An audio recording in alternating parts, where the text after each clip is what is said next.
Salut à tous les amis, avant de visionner la vidéo, je vous invite à vous abonner à la chaîne et de liker, ça fait toujours plaisir d'avoir du soutien. Enfin bref, je vous laisse, bon visionnage.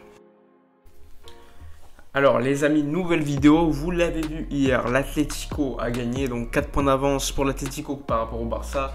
Personnellement, je pense que la Liga est définitivement terminée pour le Barça, mais dans cette vidéo, on va parler de mercato, on va parler d'actualité, il y a pas mal de choses dont je n'ai pas parlé depuis quelques jours parce qu'on parlait surtout des matchs.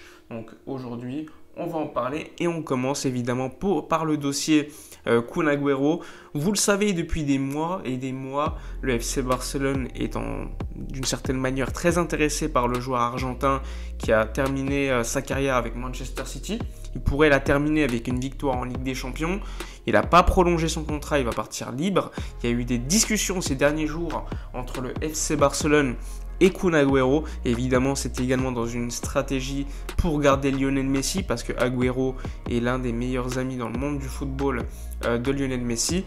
Évidemment, ça ne suffira pas, il faudra d'autres choses, mais c'est déjà un avancement pour garder Messi. Autre point clair, c'est que Kun Agüero, s'il vient bien au Barça, ce qui devrait se faire d'ailleurs d'après des journalistes très proches d'Agüero, eh bien, il baisserait son salaire et ça permettrait au Barça de le prendre libre sans avoir à payer en plus de cela une prime à la signature.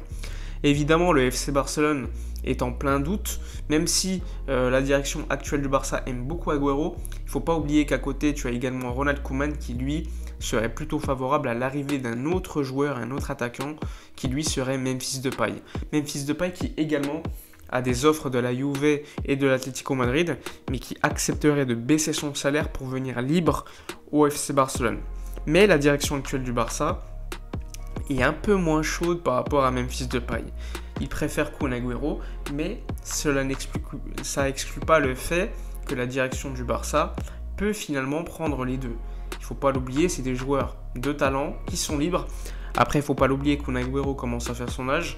Ce ne serait pas pour jouer comme le top titulaire numéro 9, ce serait une alternative. Et évidemment, il viendrait remplacer de manière numérique un autre joueur qui a des offres d'Angleterre, c'est Martin Braithwaite. Son agent, Ali Dursun, qui est l'agent également de Frenkie de Jong, commence à bouger. Il y a des offres de clubs qui vont monter en première ligue qui commencent à affluer. Et ça pourrait être donc une alternative très intéressante pour le Barça qui pourrait recueillir, après l'Euro, un peu d'argent, surtout si Martin Braithwaite brille avec l'équipe du Danemark. Donc ça va être très très intéressant à suivre. Mais l'information qu'il y a à noter, c'est la potentielle arrivée du Kun Agüero. Et donc le deal pourrait se faire d'ici ces prochains jours. Et pour moi, c'est une bonne nouvelle, même si je le répète, Kun Agüero, moi je le veux au Barça que s'il baisse son salaire, ce qui semble être le cas.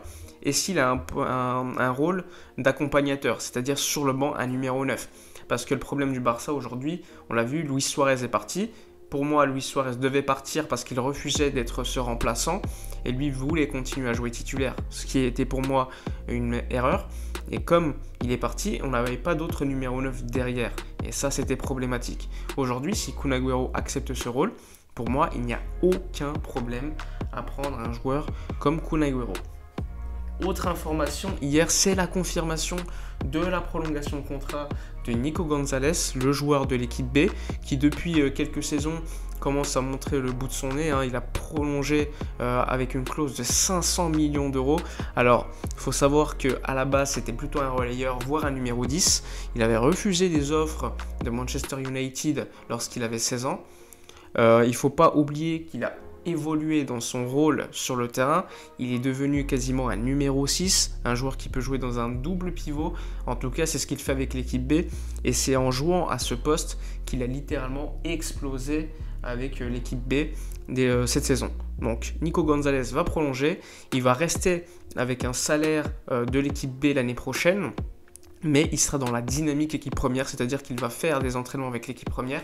Et normalement, la pré-saison également, et dans 1 an, voire 2 ans, normalement c'est 1 an, il devrait monter en équipe première en rejoignant donc des joueurs comme Alex Collado, encore Oscar Mingueza qui définitivement seront des joueurs de l'équipe première.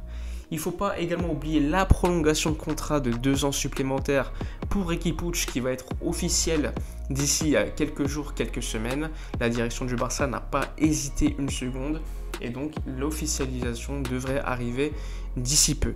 Sans oublier que Riqui Puig, c'est un dossier important. Joan Laporta, qui est très proche de lui, ne comprend pas forcément pourquoi Ronald Koeman ne l'a pas fait jouer cette saison. En tout cas, ne lui a pas donné plus de protagonisme.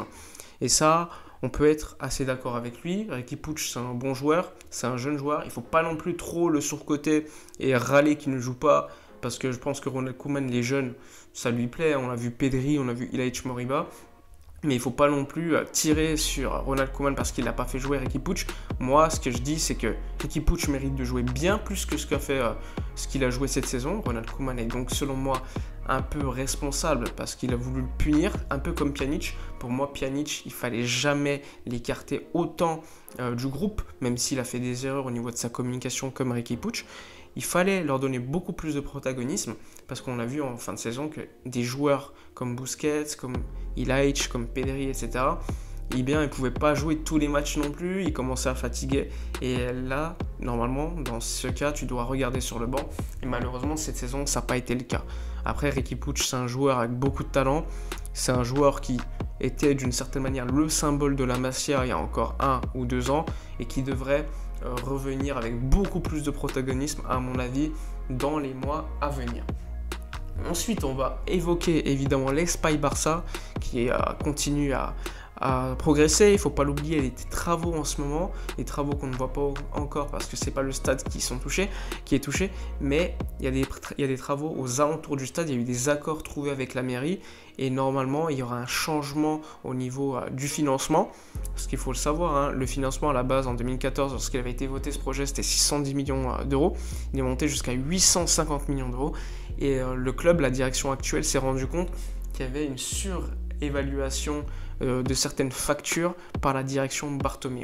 C'est-à-dire que par exemple, au lieu de payer 10 millions d'euros, on payait 20 millions d'euros et tu avais une certaine somme qui partait en plus dans des entreprises qui, assez bizarrement, vous allez me dire, étaient dirigées par des membres de la direction.